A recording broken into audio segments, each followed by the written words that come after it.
பிரியமானவர்களே, இயேசு கிறிஸ்துவின் இணையற்ற நாமத்தில் உங்களை வாழ்த்துகிறேன். இந்த மன்னாற்றுடைய இந்த டெய்லி பாட்காஸ்டை கேட்கிற உங்கள் ஒவ்வொருவரையும் கர்த்ததாமே ஆசீர்வதிப்பாராக. சங்கீதம் 1:3 இப்படியாய் கூறுகிறது: அவன் நீர்க்கால்களின் ஓரமாய் நடப்பட்டு தன் காலத்தில் தன் கனியை தந்து இலையுதிராதிருக்கிற மரத்தைப் போல் இருப்பான்.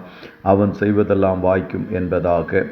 நீங்கள் செய்வதெல்லாம் வாய்க்கும், whatever you do will prosper என்ற தலைப்பின் கீழ் இன்றைய மன்னாவை தியானிக்கப் போகிறோம். உங்களுக்கு 1000 கிலோ தங்கம் இலவசமாக ஒரு இடத்தில் கிடைக்கிறது என்று வைத்துக் கொள்ளுங்கள். அதே சந்தர்ப்பத்தில் கர்த்தருடைய வார்த்தையும் இலவசமாக கிடைக்கிறது என்றால் எதை நீங்கள் தெரிந்தெடுப்பீர்கள்? உலகம் ஒருவேளை சொல்லலாம், 1000 கிலோ தங்கத்தை நழுவ விடுகிறவன் பைத்தியக்காரன் என்பதாக. ஒருவேளை கூழுக்காக தன்னுடைய முதற் பலனுக்கான ஆசீர்வாதத்தை எல்லாம் ஏசா இழந்து போய்விட்டான் என்பது நாம் எல்லாரும் அறிந்த சத்தியம். வசனத்திற்கு ஒப்பாக இந்த உலகத்தின் ஆஸ்தி ஐஸ்வர்யங்கள் எல்லாம் ஈடு இணையாகுமா? வசனங்கள் நமக்கு கிடைத்த எல்லா பொக்கிஷங்களிலும் மிகப்பெரிய பொக்கிஷம் என்ற உணர்வு இருந்தால் நாம் நல்ல நிலத்தில் விதைக்கப்பட்டவர்கள் என்று அர்த்தம்.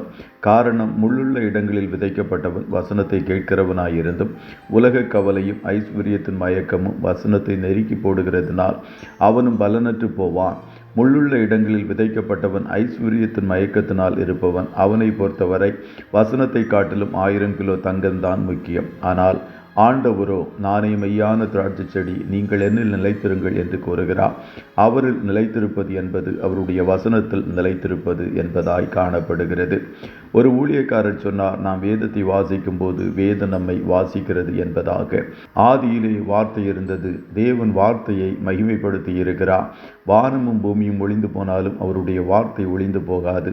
மரியாள் தேவையானது வார்த்தை என்பதை அறிந்து கொண்டாள். ஆகையால் அவருடைய பாதத்தில் இரவும் பகலும் தியானமாயிருங்கள். உங்கள் நேரத்தை திருடுகிறவர்களுக்கு ஜாக்கிரதையாயிருங்கள். ஈசாக்கை பாருங்கள். அவன் தனக்கு பெண் தேடும் காலமாயிருந்தாலும் தன்னுடைய தியான நேரத்தை அசட்டை செய்யவில்லை. தேவனுடைய வேதத்தை நேசித்து தியானிக்கும் போது நீங்கள் செய்வதெல்லாம் வாய்க்கும். நீங்கள் முயற்சிக்கும் காரியங்கள் தோல்வியில் முடிவடைவதில்லை. குறித்த காலத்தில் உங்கள் காரியம் கைகூடி வரும். சங்கீதம் 138:2 சங்கீதக்காரன் சொல்லுகிறான், உமது சகல பிரஸ்தாபத்தை பார்க்கலும் உமது வார்த்தையை நீர் மகிமைப்படுத்தி இருக்கிறீர் என்பதாக. அதே சங்கீதம் கடைசி வசனம் கூறுகிறது, கர்த்தர் எனக்காக யாவையும் செய்து முடிப்பார் என்பதாக. உங்கள் காரியங்கள் எல்லாம் ஜெயமாக வாய்க்க வேண்டுமென்றால் கர்த்தருடைய வேதத்தில் 24 மணி நேரமும் 7 நாட்களும் தியானமாயிருங்கள். அப்பொழுது நீங்கள் செய்வது உங்களுக்கு வாய்க்கும். கர்த்ததாமே உங்கள் ஒவ்வொருவரையும் ஆசீர்வதிப்பாராக. ஜெபம் செய்வோமா? நல்ல தகப்பனே, உம்மை நன்றியோடு துதிக்கிறோம். இந்த மன்னாற்றுடைய டெய்லி பாட்காஸ்டை கேட்கிற முடிய பிள்ளைகள் ஒவ்வொருவரையும் கர்த்ததாமே ஆசீர்வதிப்பீராக.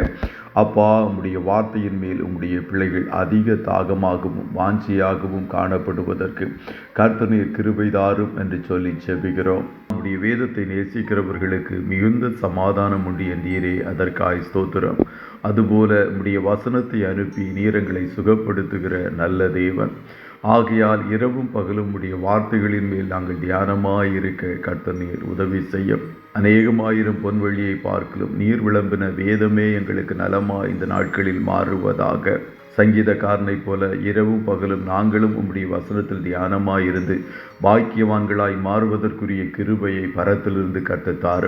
இன்றைய தினம் உம்முடைய பிள்ளைகள் கையிடுகிற வேலைகளை ஆசீர்வதியும். போக்கிலும் வரத்திலும் உடனிடும். காரிய சித்தியை கட்டளையிடும். ஆட்டுக்குட்டியானவருடைய இரத்தத்தின் பாதுகாப்பிற்குள்ளாய் ஒவ்வொருவரையும் கொடுத்து இயேசுவின் நாமத்தில் வாழ்த்தி ஜெபிக்கிறோம் நல்ல பிதாவே. ஆமென்.